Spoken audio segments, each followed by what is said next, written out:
ચારધામ યાત્રા શરૂ થવા જઈ રહી છે અને સાયબર ક્રિમિનલ્સ પણ એક્ટિવ થઈ ગયા છે.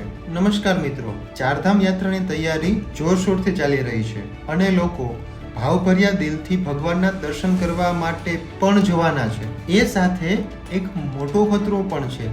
ઇટ મીન્સ કે સાયબર ક્રાઇમ, કે જે સાયબર ક્રિમિનલ્સ છે એ આ તકનો ફાયદો લેવા માટે તૈયાર જ બેઠા છે.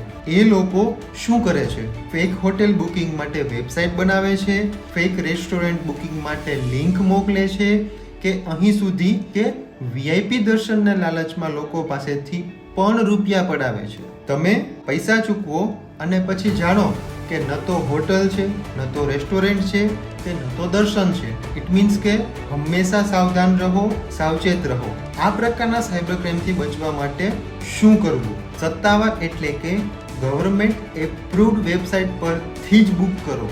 વેબસાઇટમાં HTTPS લખેલું હોય કે નહીં એ ખાસ ચેક કરો. કોઈ અજાણી લિંક કે મેસેજ પર ક્યારેય પણ ક્લિક ના કરો. પેમેન્ટ કરતા પહેલા બુકિંગની ઓફિશિયલ સાઇટ કે નંબર પર ચોક્કસ પુષ્ટિ કરો. યાત્રા ભક્તિપૂર્ણ અને સુરક્ષિત બનાવો. ફેક વેબસાઇટથી બચો અને સાયબર ક્રાઇમ સામે સાવચેત રહો. આ વિડીયોને તમારા ફેમિલી તથા ફ્રેન્ડ્સ સાથે શેર કરજો કે જે લોકો ચારધામની યાત્રામાં જવાના છે. Stay safe, stay protected. જય હિન્દ.